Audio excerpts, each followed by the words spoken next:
बात जब किसी शारीरिक बीमारी है ना, किसी चोट की होती है, तो एक अजीब सी तसल्ली होती है कि यार सब कुछ कितना साइंटिफिक है, कितना सटीक है। बिल्कुल। विज्ञान में सब ब्लैक एंड व्हाइट होता है। एग्जैक्टली। मतलब जैसे अगर हाथ की हड्डी टूट गई है तो हम सीधा एक्सरे करवाते हैं, और उस एक्सरे मशीन की जो काली फिल्म होती है ना, उस पे एक सफेद सी आड़ी तिरछी लकीर साफ दिख जाती है। हाँ, और डॉक्टर बस उंगली रखकर बता देता है कि भाई दिक्कत यहाँ है। राइट। हड्डी टूटी है या नहीं टूटी है, ये एकदम शीशे की तरह साफ होता है। वहां ना कोई रहस्य नहीं होता, कोई सस्पेंस नहीं होता। और एक इंसान के तौर पर ना, हमारा जो मस्तिष्क है वो सटीकता से बहुत सुकून पाता है। हमें ऐसी चीजें पसंद हैं जिन्हें हम देख सकें, छू सकें, और जिन्हें एक स्पष्ट बॉक्स में रखा जा सके। ये हमारी एक सिक्योरिटी या सुरक्षा की भावना को मजबूत करता है।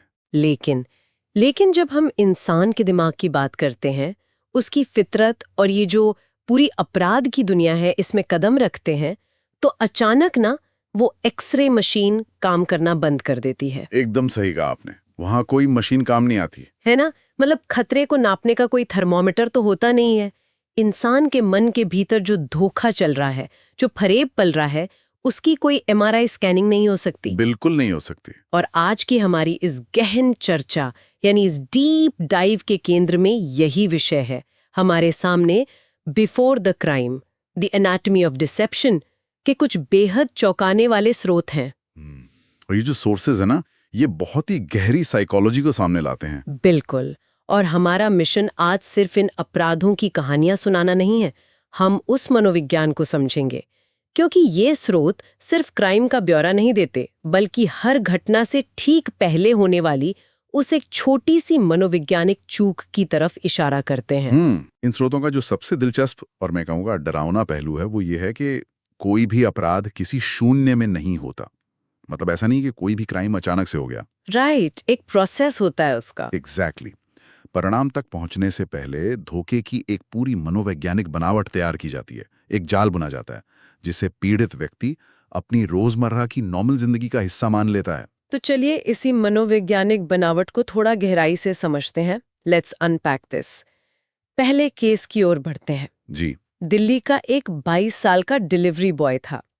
रात के 11 बज चुके हैं, वो अपने दिन भर के काम से पूरी तरह थक चुका है और अपना बस आखिरी ऑर्डर देने निकलता है। वो लास्ट ऑर्डर वाली बात। हाँ, उसे ऐप पर एक लोकेशन दी जाती है, लेकिन बिफोर द क्राइम के अनुसार वो जो लोकेशन थी ना, वो कोई घर या इमारत नहीं थी, वो मौत का एक बिछाया हुआ जाल था। अरे बाप रे। अगले दिन उस लड़के का फोन स्विच ऑफ मिलता है और 2 दिन बाद एक एकदम सुनसान जगह पर उसका शव बरामद होता है, और हत्या का कारण सिर्फ लूट का इरादा और एक सोची समझी साजिश। ये घटना ना सिर्फ एक लूट या हत्या का मामला नहीं है, साइकोलॉजी में इसे नॉर्मेल्सी बायस कहते हैं। नॉर्मेल्सी बायस, इसे थोड़ा आसान शब्दों में समझाएंगे। बिल्कुल। मतलब ये सामान्य स्थिति के प्रति हमारे झुकाव का एक बहुत क्रूर उदाहरण है। इंसान का दिमाग जो होता है ना, वो रूटीन और आदत का बहुत बड़ा गुलाम होता है। अच्छा। जब कोई व्यक्ति दिन में 20 डिलीवरी एकदम सुरक्षित तरीके से कर चुका होता है, तो उसका दिमाग अपने आप ये मान लेता है कि 21वीं डिलीवरी भी वैसी नॉर्मल होगी। इस स्थिति में मस्तिष्क अपने खतरे भांपने वाले रडार को पूरी तरह बंद कर देता है। वाओ, ये एक बहुत ही अहम पॉइंट है। मतलब अगर हम इसे आज की तकनीक के चश्मे से देखें ना, तो आज के समय में एक डिलीवरी पार्टनर हमारे ऐप पर सिर्फ एक जीपीएस का बिंदु होता है।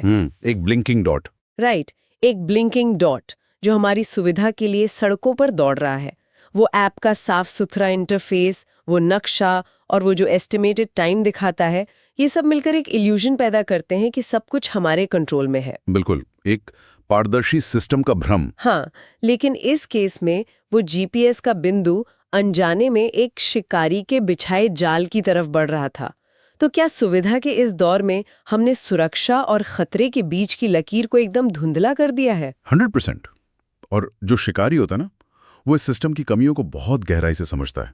अपराधी ये बात भली भांति जानते हैं कि रात के 11 बजे दिन भर की थकान के बाद एक डिलीवरी बॉय उस आखिरी ऑर्डर के पैसों को मना नहीं कर पाएगा। वो इंसान की मजबूरी का फायदा उठाते हैं। एग्जैक्टली। मनोविज्ञान में इसे एक तरह का संक कॉस्ट भी कह सकते हैं, जहां इंसान सोचता है कि यार जब इतना काम कर ही लिया है तो बस एक आखिरी काम और कर लूं, फिर घर जाऊंगा। राइट, वो एक एक्स्ट्रा कमाई का लालच या जरूरत। हाँ, तो यहां अपराधी ने किसी चाकू या बंदूक को अपना पहला हथियार नहीं बनाया। उसने इसी इंसानी मजबूरी और ऐप की उस सो कॉल्ड पारदर्शी प्रक्रिया को अपना हथियार बनाया। मतलब धोखा ये नहीं था कि रात का अंधेरा था या जगह सुनसान थी। असली धोखा तो ये था कि उस ऐप की एकदम सामान्य प्रक्रिया का इस्तेमाल करके एक अदृश्य जाल बिछा दिया गया। बिल्कुल सही। पीड़ित को कभी भनक ही नहीं लगी कि वो अपनी रूटीन ड्यूटी नहीं कर रहा है, बल्कि खतरे की तरफ खुद चलकर जा रहा है। ठीक यही बात है। अपराधी ने उस डिलीवरी बॉय को यह विश्वास दिलाया कि वो उस पूरी प्रक्रिया के कंट्रोल में है। जब इंसान को लगता है ना कि वो अपने परिचित सिस्टम के नियमों का पालन कर रहा है, तो वो अपने आसपास के माहौल से मिलने वाले उन चेतावनी के संकेतों को इग्नोर कर देता है। मतलब वो सारे रेड फ्लैग्स दरकिनार कर देता है। हाँ, सारे रेड फ्लैग्स। ये जो फिजिकल दुनिया की भेद्यता है ना, ये सच में रोंगटे खड़े कर देने वाली है, क्योंकि यहाँ तो खतरा एक अनजान सड़क पर था, लेकिन मनोवैज्ञानिक हेरफेर के लिए हमेशा किसी अंधेरी गली की जरूरत नहीं होती। कहानी जब हमारे अगले स्रोत की ओर बढ़ती है तो ये साफ हो जाता है कि ये खतरा हमारी उंगलियों पर एक चमकदार स्क्रीन के ठीक पीछे भी उतनी ही आसानी से बुना जा सकता है। और मैं कहूंगा कि ये बदलाव और भी ज्यादा जटिल है। वो कैसे? क्योंकि डिजिटल दुनिया में इंसान का जो रक्षा तंत्र है, जो डिफेंस मैकेनिज्म है, वो पूरी तरह से अलग तरीके से काम करता है। बिल्कुल। तो यहाँ से कहानी एक बहुत ही दिलचस्प और मैं कहूंगी डरावना मोड़ लेती है। सोशल मीडिया पर एक लड़के और लड़की की दोस्ती होती है। ये दोस्ती धीरे धीरे प्यार में बदल जाती है। महीनों तक लगातार बातें होती है, लेकिन हकीकत ये थी कि वो लड़का दरअसल एक फेक आईडी चला रहा था। एक नकली पहचान। हाँ, वो इंसान था ही नहीं जो वो स्क्रीन पर होने का दावा कर रहा था। स्रोत के मुताबिक जब लड़की को इस इतनी बड़ी सच्चाई का पता चलता है तो वो उसे मिलने बुलाती है, और उसी मुलाकात में, उसी मीटिंग में लड़की की हत्या कर दी जाती है। अगर हम बिफोर द क्राइम के नजरिए से इस घटना का पूरा विच्छेदन करें, इसको एनालाइज करें, तो यहाँ ना कई स्तरों पर मनोवैज्ञानिक विफलताएं देखने को मिलती हैं। मैं तो इसे एक डिजिटल मृगतृष्णा कहूंगी, एक डिजिटल मिराज। डिजिटल मिराज बहुत सही शब्द है ना? जैसे रेगिस्तान में दूर से पानी दिखाई देता है, प्यासा इंसान उसकी तरफ पागलों की तरह दौड़ता है, लेकिन पास जाने पर सिर्फ तपती हुई रेत मिलती है। डिजिटल दुनिया में वो स्क्रीन, वे तस्वीरें, वो टेक्स्ट मैसेज सब बिल्कुल असली लगते हैं, लेकिन असलियत में वो सिर्फ पिक्सेल्स का एक भ्रम है। ये मृग तृष्णा ना बहुत गहरी होती है, क्योंकि इसमें इंसान के मस्तिष्क का डोपामाइन लूप शामिल होता है। अच्छा, डोपामाइन लूप। हाँ, महीनों तक जब कोई किसी से बात करता है ना, तो मस्तिष्क उस आभासी इंसान के साथ एक असली इमोशनल कनेक्शन बना लेता है। भावनाएं पूरी तरह से रियल होती हैं, भले ही सामने वाला इंसान पूरी तरह से फेक हो। वाओ! और यहीं पर इस केस की सबसे बड़ी और दुखद मनोवैज्ञानिक चूक होती है। तो वो चूक क्या थी? क्या उस फेक आईडी पर आंख मूंद कर भरोसा कर लेना ही इस सदी की सबसे बड़ी कमजोरी बन गई है? नहीं, फेक आईडी पे भरोसा करना तो सिर्फ एक शुरुआत थी। असली चूक तब हुई जब सच्चाई सामने आ गई। अच्छा, मतलब जब उसे पता चल गया कि वो फेक है। एग्जैक्टली। जब ये पता चल गया कि सामने वाला व्यक्ति एक फरेबी है, वो अपनी पहचान को लेकर इतना बड़ा झूठ बोल रहा है, उसके बाद भी उस धोखेबाज से अकेले मिलने जाने का फैसला करना, ये साइकोलॉजी में कॉग्निटिव डिसोनेंस का एक बहुत ही क्लासिक एग्जाम्पल है। इसे थोड़ा और सरल भाषा में समझते हैं। कोई ऐसा क्यों करेगा? मतलब लॉजिक क्या है? जब ये एकदम स्पष्ट हो गया है कि वो इंसान नकली है, उसने महीनों तक धोखा दिया है, तो फिर उससे अकेले मिलने का क्या तर्क हो सकता है? लॉजिक के हिसाब से तो इंसान को तुरंत उस आईडी को ब्लॉक करना चाहिए और खुद को बचाना चाहिए। देखिए, तर्क हमेशा काम नहीं करता है, खासकर तब जब इंसान की भावनाएं इतनी गहराई से जुड़ी हों। सही बात है। कॉग्निटिव डिसोनेंस तब होता है जब इंसान के सामने कोई ऐसा कड़वा सच आता है जो उसकी गहरी मान्यताओं या भावनाओं से पूरी तरह टकराता है। राइट। मस्तिष्क इस भारी विरोधाभास को एकदम से एक्सेप्ट नहीं कर पाता।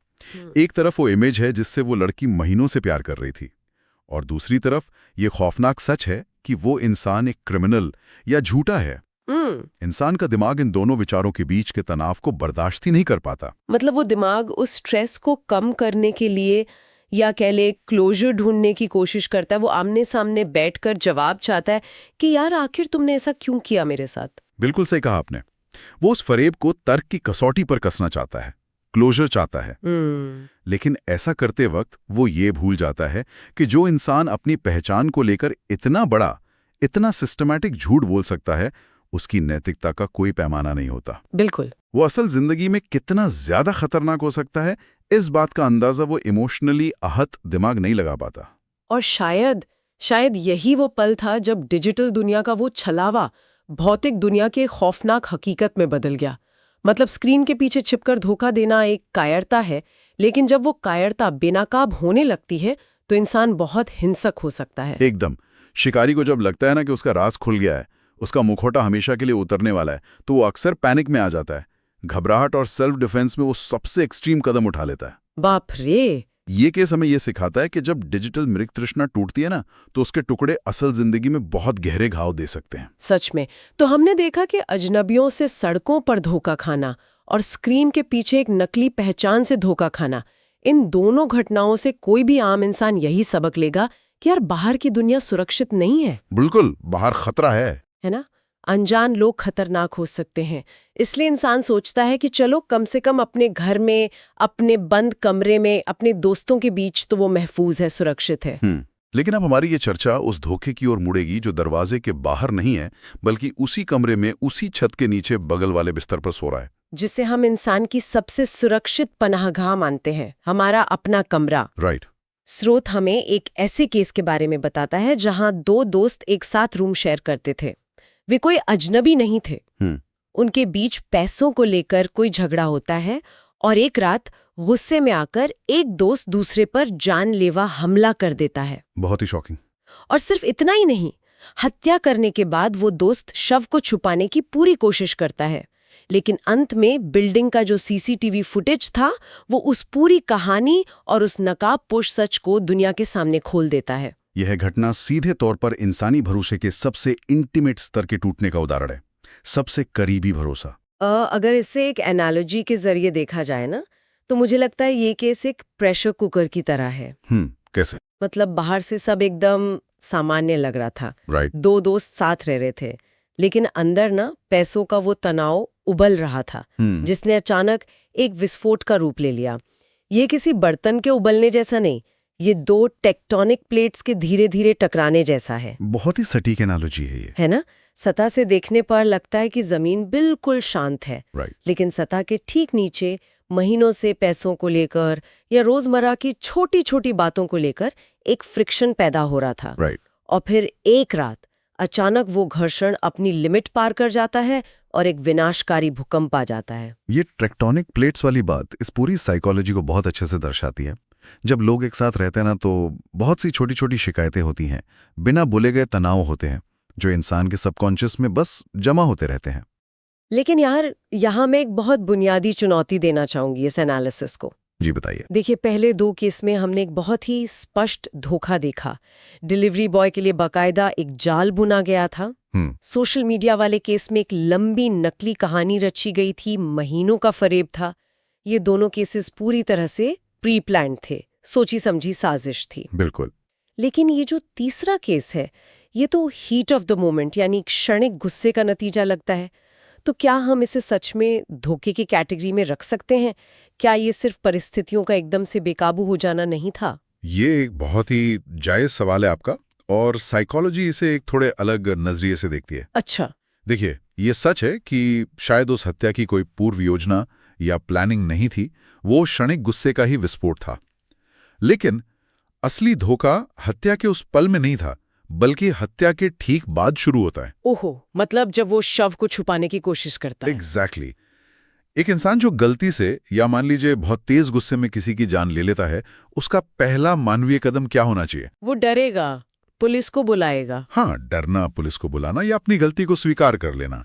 लेकिन जब वो इंसान एक पल के भीतर ये फैसला करता है कि उसे अपने इस अपराध को छुपाना है, तो वहां उसके भीतर का एक बहुत ही शातिर अपराधी जन्म लेता है। बाप रे। वो पल जब वो अपने ही दोस्त के खून से सने हाथों को साफ कर रहा होता है और दुनिया के सामने एक सामान्य और दुखी इंसान की तरह बर्ताव करने की कोशिश करता है, वो इस पूरी घटना का सबसे भयानक धोखा है। ये अपने आप से और इस पूरे समाज से किया गया धोखा है। वाओ, ये नजरिया पूरी तरह से डरा देने वाला है। इसका सीधा सा मतलब है कि अपराधी वो नहीं है जिसने सिर्फ गुस्से में वार किया। अपराधी वो है जिसने उस वार के बाद ठंडे दिमाग से उस शरीर को बस एक सबूत मान लिया और उसे मिटाने की योजना बनाई। बिल्कुल। वो एक पल में दोस्त से एक शिकारी में बदल गया, सिर्फ और सिर्फ खुद को बचाने के लिए। और ना, इसके साथ एक और अनरिटन धोखा जुड़ा है, एक अलिखित धोखा। वो क्या? जब दो लोग एक साथ रहते हैं तो उनके बीच एक अलिखित सामाजिक समझौता होता है, एक सोशल कॉन्ट्रैक्ट, कि उनके बीच चाहे जो भी विवाद हो जाए, चाहे वो पैसों का हो या किसी और चीज का, वो एक निश्चित सीमा को पार नहीं करेगा। राइट, एक बाउंड्री होती है। हाँ, और जब वो झगड़ा उस सीमा को लांघकर जानलेवा हो जाता है ना, तो वो उस गहरे विश्वास का सबसे बड़ा धोखा है। और यहाँ पर तकनीक यानी टेक्नोलॉजी की भूमिका भी बहुत कुछ कहती है। सीसीटीवी। हाँ, इंसान अपने गुनाहों को, अपने धोखे को अंधेरे में दफनाना चाहता है। वो कहानियां गढ़ता है कि मुझे नहीं पता वो कहाँ गया, लेकिन सीसीटीवी एक मूक और एकदम निष्पक्ष गवाह बनकर उस इंसान के हर झूठ को रोशनी में ला देता है। इंसान का मनोविज्ञान उसे झूठ बोलने पे मजबूर करता है, लेकिन तकनीक उस झूठ को बेनकाब कर देती है। बिल्कुल, तकनीक में ना कोई भावना या कॉग्निटिव डिसोनेंस नहीं होता, वो सिर्फ वो रिकॉर्ड करती है जो वास्तव में वहां हुआ है। ये इस बात का बहुत बड़ा प्रमाण है कि इंसान अपने अपराध को चाहे जितनी भी चालाकी से छुपाने की कोशिश करे, कोई ना कोई ऐसा तत्व होता है जो उस फरेब की परतें उधेड़ ही देता है। तो अगर हम इन तीनों अलग अलग घटनाओं को देखें, सड़क का वो अनजान खतरा, डिजिटल दुनिया का वो स्क्रीन वाला छलावा और बंद कमरे का हिंसक रूप, अगर इन सब को हम एक धागे में पिरोएं तो उस पूरे स्रोत का जो मुख्य विचार है वो बहुत साफ उभर कर सामने आता है। स्रोत कहता है, हर क्राइम से पहले एक गलती होती है, उसे पहचानो बिफोर द क्राइम। और ये पंक्ति सिर्फ एक चेतावनी नहीं है, ये मानव व्यवहार का एक बहुत ही गहरा अध्ययन है। ये स्पष्ट करता है कि अपराध रातों रात या अचानक आसमान से नहीं टपकते। राइट। उससे पहले हमेशा कुछ सूक्ष्म संकेत होते हैं, कुछ रेड फ्लैग्स होते हैं, कुछ ऐसी विसंगतियां होती हैं जो हमारे नॉर्मल रूटीन से अलग होती हैं। जैसे अगर हम डिलीवरी बॉय के केस को देखें तो वो एक अनजान, सुनसान जगह पर रात को जाना था, जो शायद ऐप के उस सुरक्षित इल्यूजन के कारण पूरी तरह नजरअंदाज कर दिया गया। बिल्कुल। और डिजिटल केस में वो गलती उस स्पष्ट झूठ और फरेब को तार्किक रूप से नजरअंदाज करना था और भावनात्मक रूप से उससे जुड़ने का फैसला था। और अगर हम रूममेट वाले केस की बात करें तो वो अनसुलझा तनाव था जो महीनों से उनके बीच जमा हो रहा था, जिसे समय रहते सुलझाया नहीं गया। तो यहाँ बिफोर द क्राइम का मतलब ये बिल्कुल भी नहीं है कि जो शिकार हुआ उसे ये दोषी ठहराया जाए। हम किसी पर ब्लेम नहीं डाल रहे। नहीं, बिल्कुल नहीं। बल्कि इसका मुख्य उद्देश्य सिचुएशनल अवेयरनेस है, यानी परिस्थितियों के प्रति हमारी जागरूकता को जगाना है। खतरा किसी एक चेहरे, एक जगह या एक ऐप तक सीमित नहीं है। शिकारी हमेशा उस एक पल की तलाश में रहता है जब इंसान का रक्षा तंत्र सबसे ज्यादा कमजोर होता है। जब वो उस नॉर्मैलिटी के भ्रम में जी रहा होता है। एग्जैक्टली। इस पूरे एनालिसिस का सबसे महत्वपूर्ण सबक यही है कि हमें अपने आसपास के माहौल, अपने डिजिटल संपर्कों और यहाँ तक कि अपने करीबी संबंधों में भी ना एक स्वस्थ सतर्कता बनाए रखने की आवश्यकता है, एक हेल्दी विजिलेंस। राइट। रूटीन का मतलब ये कतई नहीं है कि खतरा खत्म हो गया है। और इसी बात से ना एक बहुत ही गहरा विचार जन्म लेता है, एक ऐसा विचार जो सीधे तौर पर हमारे इन स्रोतों में शब्दों में नहीं लिखा है, लेकिन इन सभी घटनाओं की नींव में मौजूद है। वो क्या है? मैं उसे कहूंगी भरोसे का अर्थशास्त्र, यानी इकोनॉमिक्स ऑफ ट्रस्ट। ये एक बहुत ही सशक्त और गहरी अवधारणा है। अगर हम इस पे गौर करें तो हम इंसानों की पूरी दुनिया इसी भरोसे की करेंसी पर चलती है। हर दिन अनगिनत डिलीवरी बॉय हमारे घरों तक खाना लाते हैं और हम बिना सोचे दरवाजे खोल देते हैं। इंटरनेट पर हम न जाने कितने ऐसे लोगों से जुड़ते हैं जिन्हें हमने कभी फिजिकल रूप से देखा तक नहीं है, लेकिन हम उनसे अपनी सबसे गहरी बातें साझा कर लेते हैं। सही बात है। हम बंद कमरों में, हॉस्टल्स में, फ्लैट्स में उन लोगों के साथ सोते हैं जिनके दिमाग में क्या चल रहा है हमें कुछ नहीं पता। भरोसा ही वो अदृश्य गोंद है जो इस पूरे समाज को, इस पूरे सिस्टम को एक साथ जोड़कर रखता है। अगर हर इंसान हर दूसरे इंसान पर शक करने लगे ना, तो ये दुनिया एक दिन भी नहीं चल पाएगी। समाज का पूरा ढांचा ही उस बुनियादी विश्वास पर टिका है कि सामने वाला व्यक्ति भी उन्हीं सामाजिक और नैतिक नियमों का पालन कर रहा है जिनका हम कर रहे हैं। लेकिन इन खौफनाक घटनाओं के मनोविज्ञान को खंगालने के बाद आज ये बहुत ही गंभीर और विचलित करने वाला सवाल उठता है, वो बारीक लकीर आखिर कहाँ खिंचती है? वो कौन सा क्षण होता है जहां हमारा रोजमर्रा का ये सामान्य भरोसा हमारी जिंदगी की सबसे बड़ी और शायद आखिरी गलती बन जाता है? क्या हम सच में अपने आसपास छिपे उन बारीक खतरों को, उन रेड फ्लैग्स को देख पा रहे हैं? ये एक बहुत बड़ा सवाल है। या फिर हम सब भी सुविधा, तकनीक और डिजिटल दुनिया के किसी बहुत बड़े सामूहिक छलावे का हिस्सा बन चुके हैं। शुरुआत में मैंने उस एक्सरे मशीन का जिक्र किया था जो शरीर की टूटी हड्डी तो दिखा देती है, लेकिन इंसान की नीयत नहीं दिखा पाती। बिल्कुल। शायद अब समय आ गया है कि समाज में एक दूसरे को देखते हुए हम सिर्फ उस एक्सरे या उस सतही तस्वीर पर निर्भर ना रहें जो सामने वाला हमें दिखाना चाहता है। हमें उस सतह के नीचे मनोविज्ञान की उन गहरी परतों को भी पढ़ना सीखना होगा, क्योंकि अक्सर जो स्थिति सबसे ज्यादा सामान्य, सबसे ज्यादा सुरक्षित लगती है, वही सबसे बड़ा धोखा हो सकती है। सोचने के लिए वाकई बहुत कुछ है। बिल्कुल। और इसी विचार के साथ हम आज की इस गहन चर्चा को